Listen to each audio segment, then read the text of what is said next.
કોંગ્રેસના નેતા અમિત ચાવડાએ મનરેગા કૌભાંડને લઈ પંચમહાલ જિલ્લા ભાજપ પ્રમુખ મયંક દેસાઈ પર ગેરરીતિના આક્ષેપો કર્યા, જેની પર મયંક દેસાઈએ પ્રતિક્રિયા આપી તેમણે અમિત ચાવડાના તમામ આક્ષેપોને ફગાવ્યા છે. કે ગિરિરાજ ટ્રેડર્સ છે જેણે હું માનું છું કે કરોડો રૂપિયાનું મટીરિયલ સપ્લાય કર્યું છે, એના જે લીગલ નેમ ઓફ બિઝનેસ જેનું નામ છે મયંક કુમાર દેસાઈ છે. અમારા પંચમહાલ જિલ્લાના જે લોકપાલ હતા એ લોકપાલે પણ મને ઓર્ડર આપેલો છે કે તમારી આ જે મટીરિયલ સપ્લાય એજન્સીને જે કામો સપ્લાય કર્યા છે, જે મટીરિયલ સપ્લાય કર્યું એ બરાબર છે. ત્યારે ઉદયસિંહ બારિયાએ અમિત ચાવડા મારફતે જે આજે ખોટો આક્ષેપ કરાયો એ બિલકુલ વાતને હું વખોડી કાઢું છું.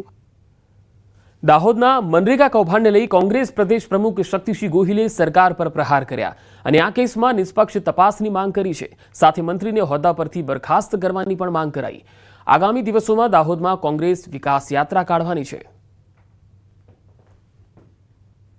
મારો સ્વભાવ નથી કે યોગ્ય તપાસ પહેલા કોઈના પણ ઉપર આક્ષેપો કરવા.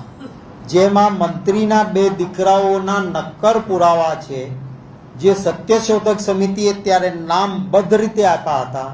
સરકારના નાક નીચે કરોડોનું કૌભાંડ 3 વર્ષથી FIR મુજબ ચાલતું હતું, છતાં કોઈ પગલાં નહોતા લેવાયા.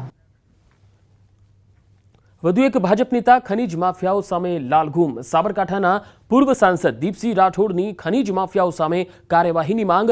પૂર્વ સાંસદ દીપસિંહ રાઠોડે ઉચ્ચારી છે આંદોલનની ચીમકી. બેફામ ખનીજ ચોરી કરનારાઓ સામે કાર્યવાહી નહીં થાય તો આંદોલન કરીશ, દીપસિંહ રાઠોડે કહ્યું છે. આ હપ્તારાજના કારણે ખનીજ ચોરો બેફામ બન્યા હોવાનો દીપસિંહનો દાવો છે.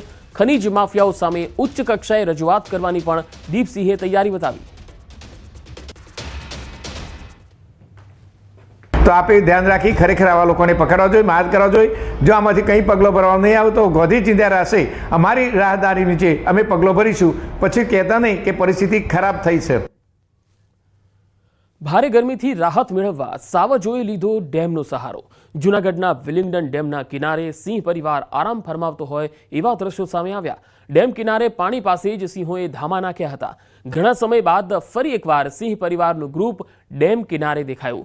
2 સિંહણ અને 2 પાઠડા સિંહનું ગ્રુપ જોવા મળ્યું. તકેદારીના ભાગરૂપે વન વિભાગના સ્ટાફની સિંહ પરિવાર પર નજર જોવા મળી.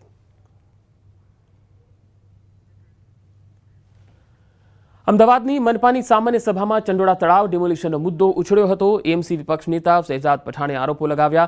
તેમણે કહ્યું ચંડોળા ફેઝ 1નું ડિમોલિશન કરવામાં આવ્યું, તેની સાથે કોંગ્રેસે પણ સપોર્ટ કર્યો હતો, પરંતુ જે ફેઝ 2નું ડિમોલિશન કરવામાં આવ્યું તેમાં કેટલાક ભારતીય પણ ઝૂંપડા બનાવીને રહેતા હતા, તેને રોડ પર લાવી દેવાયા. આ સાથે તેમણે એવા પણ આરોપ લગાવ્યા કે કેટલાક વિસ્તારમાં સરકાર દ્વારા દબાણ કરવામાં આવ્યું. ત્યારે એએમસીના સ્ટેન્ડિંગ કમિટીના ચેરમેને દેવાંગ દાણીએ જણાવ્યું છે કે ચંડોળા વિસ્તારમાં જે લોકો 2010 પહેલા રહેતા હતા તેને EWS સ્કીમનો લાભ અવશ્ય મળશે.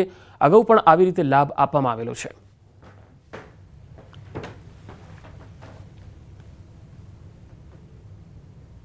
कि बिना किसी ब्लूप्रिंट के चंडोला लेक का डेवलपमेंट किस प्रकार से किया जाएगा वो बताए बिना ही सभी का डिमोल्यूशन घर को कर दिया गया है. आज कांग्रेस पार्टी ने इस बात को उठाया है कि डिमोल्यूशन करने के बाद आपका चंडोला में डेवलपमेंट किस प्रकार से करना था, वो सबसे बड़ा सवाल है, क्योंकि आज भी उसका पोजीशन कलेक्टर के पास है, अहमदाबाद म्युनिसिपल कॉर्पोरेशन के पास नहीं है. ચંડોળા તળાવની અંદર હાલમાં દબાણો દૂર કરવામાં આવ્યા છે.